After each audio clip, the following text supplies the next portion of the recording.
Welcome to APG Pathshala. Today we are going to discuss the module Jainism, and this module is written by Jainism of University of Austria. I am Raghuram Raju, teach philosophy at University of Hyderabad.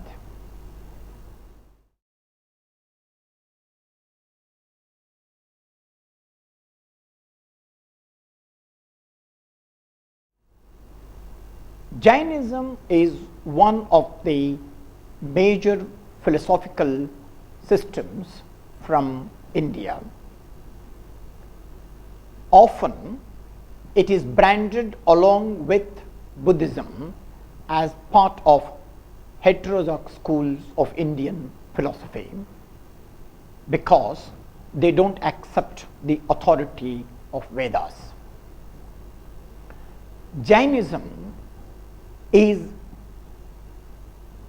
known both inside the Indian philosophical schools or even outside for two important aspects, namely ahimsa, non-violence, and the doctrine of Syadvada.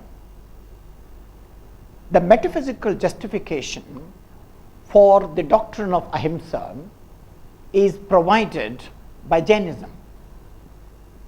The epistemological significance of Syadvada has drawn the attention of several philosophers both in India and outside. As is well known, the doctrine of ahimsa played an important role in 20th century, particularly in the freedom struggle championed by, amongst others, Mohandas Karamchand Gandhi. So the idea of non-violence used by Gandhi ji in Indian freedom struggle has its roots in Jainism.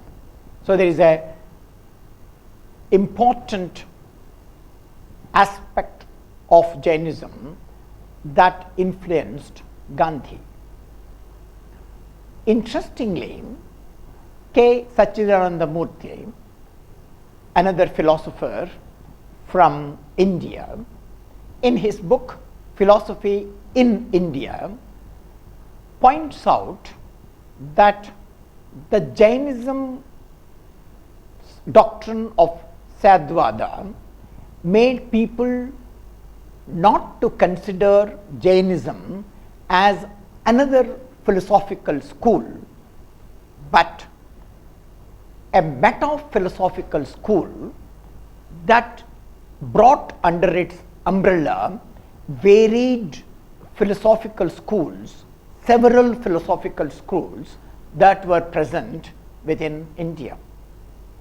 So they said it is not one more philosophical school, it is a school that accepted not only what it is but also what it is not. So its spectrum is wide, its range is large. So that is the kind of position that Jainism is credited with. So Jainism has a particular special status within Indian philosophical systems. The Jaina tenets are taught over and over cosmic cycles by 24 jinas or tirthankaras.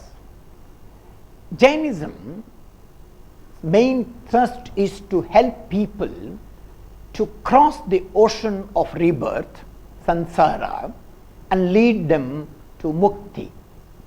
Mahavira, the 24th Tirthankara, became Kevala Jnani after 12 years of severe penance, and he founded fourfold congregations: one of the monks, two the nuns, three the laymen, and four the laywomen.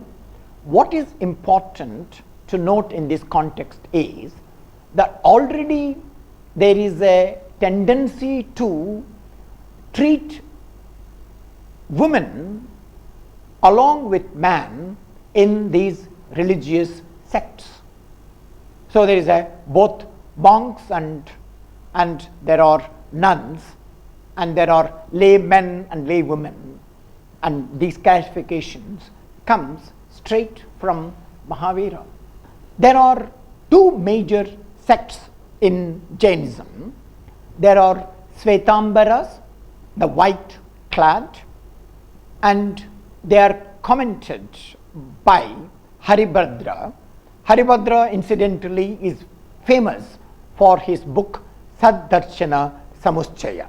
Whenever people talk about that there are only 6 systems of Indian philosophy, the counter comes in the form of Saddarshana Samuschaya of Haribhadra and Sarvadarshana Sangraha of Sayana Madhava. Okay, so there are these Svetambaras. The other sect of Jains is Digambaras, the naked ones, and they are commented by Veerasena of 800 CE and Jinasena. There are 4 canons that are crucial in Jainism.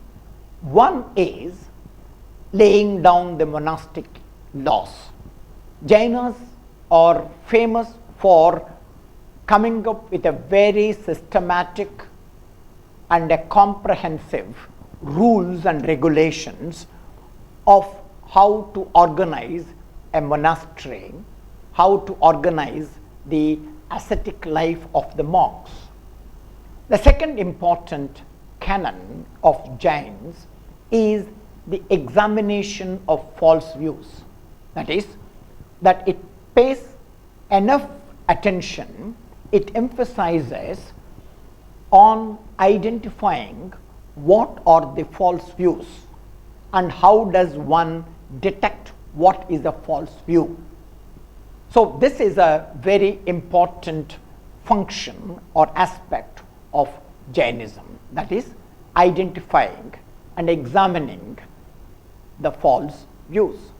The third one is to lay bare the doctrine that will tell us about what is the world and how do we know it, and what are the larger rules that makes our conduct towards leading us to right path. And the last canon is the narratives of edification. The Jaina worldview consists of this larger category called that there is a reality. The reality is called as substance, dravya. The dravya consists of jiva, which are souls, and ajiva, which are non-souls. So you have reality and substance, which is dravya, and dravya consists of souls and non-souls, jiva and ajiva. Ajiva further consists of motion, dharma, rest, adharma, matter, pudgala, space, akasa, and time, kala. There are 4 great Mahavratas, and this is what this consists of: ahimsa, non-harming; 2, satya, truthfulness; and 3, asteya, not taking anything that is not given to you. 4th one is brahmacharya, celibacy, and the last one is aparigraha, non-possession. There is a gradation between what is the practice that should be followed by the monks and what is to be followed by the people who lead a family life. Monks and nuns do not possess anything because they are not in the family, and they believe in truth and they believe in the divine order. They cannot possess any property, they can't own anything. They don't even stay at one place except during rainy season, because if they stay in one place, they may develop attachment to that place and not move, might give different reasons for not moving. So Jains insist that a nun or a monk has to continuously wander, go from one place to other place, so that their services are decentralized or extended to large number of people. So please remember, there is something very interesting about this move. Now, unlike the practice where people go to a worship place or go and meet a guru or a rishi or an enlightened person, Jainism, like Buddhism, insists that the enlightened or the nuns and the monks should reach to the people. So that's an important departure started by both Buddhism and Jainism, Buddha and the Jinas.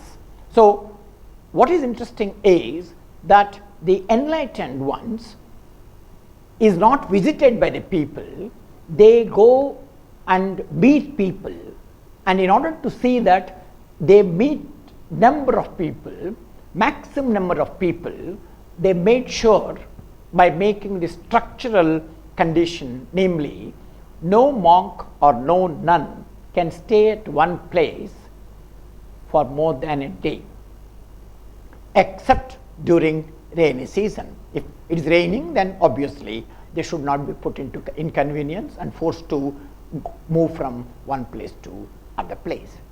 The other important thing that is laid down for the monks is that they wander, and they wander on foot.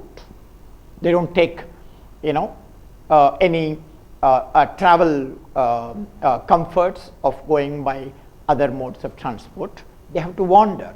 The reason why they have to wander is that if you walk, then the chances of your covering the next place without missing that place is more. But if you travel by a fast mode of transport, like any other transport that you take, there is a danger, there is a possibility that you might miss, you might skip some place. So it ensures that wandering on foot ensures that you cover every place and you move from one place to the other and you don't skip.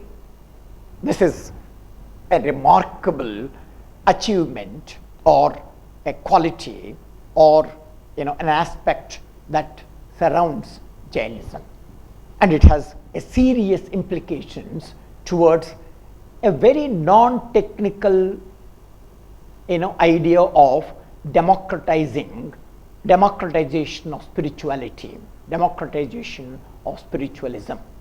Okay. The other important aspect of Jainism is controlling thoughts, words and deed.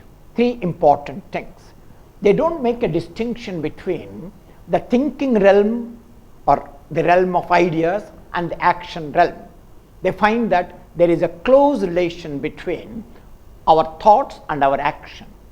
So it is not that we can think anything but act correctly, because they would argue that unless you think properly, you will not be act properly.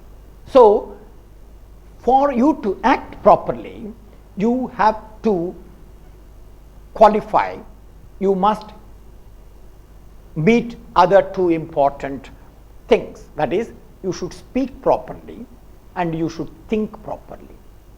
So that is the reason why they play emphasis on thinking, communicating and action. All the three, the thinking, expressing through language, that is communication, and action, all three are closely related to each other, and they are not to be separated. So they said that you must have, if in order to do a good deed, you must express it, you must use correct language, and in order to express it and express it in a correct language, you must have correct controlled thinking. That is the most important aspect of Jaina ethics. They also insist that the monks have to fast so that their consumption is minimized, they are not drawn towards material life which diverts their attention from divinity. They are in constant touch with the divinity. So that's the reason why they emphasize on the practice of keeping fasts. They also demand that people should be regularly studying and regularly meditating. They also have this practice called Sallekana, where an enlightened one is allowed by the other priests of the order to voluntarily give up the body, by reducing the consumption of food. Okay, so this is what is called as Sallekana.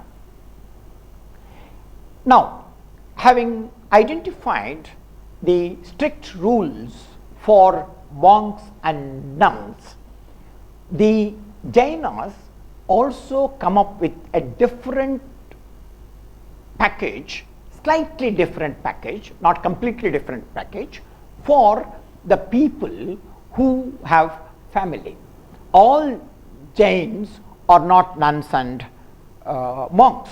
There are many of them who are Jains but not nuns and monks, and they accept that in order to sustain the ascetic order, which consists of monks and nuns, there is a necessary to have lay people, and the lay people cannot practice that severe spiritual acts that are important for monks and nuns.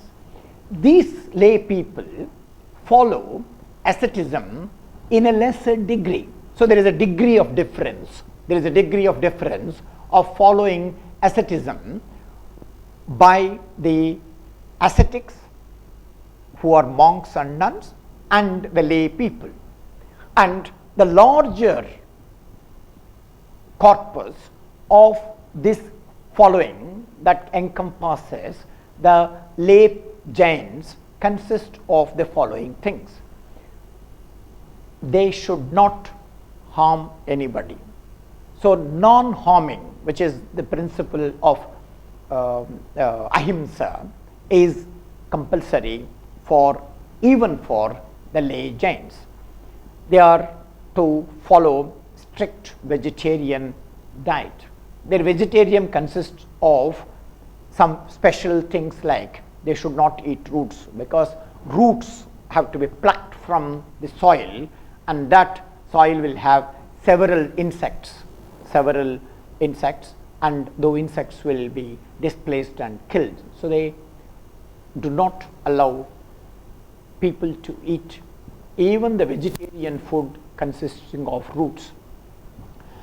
They also have to care for animals. They have to meditate. They also have to fast, not as frequently as monks and nuns, but quite often. They also have to give alms to the needy, so that will ensure that you don't just possess, and whatever you possess you also share it with others. So that kind of attachment with material objects is reduced considerably through this act of making it necessary for Jains to give alms. They should restrain in travel and in occupation. This is the important thing, that while nuns and monks are encouraged to move from one place to the other place, they are in fact restrained from staying back in one place except during rainy season. The lay people, in contrast, are asked to avoid travel, because traveling again is not something that is encouraged for the lay people. They should also take to writing. They should illuminate manuscripts. They should copy books.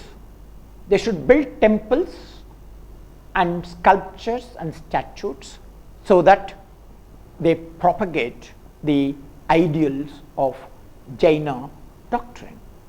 So, to recall, the major interesting aspect of Jainism is providing a metaphysical base for their ethical doctrines, particularly the doctrine of ahimsa, non-possession, and speaking truth and things like that.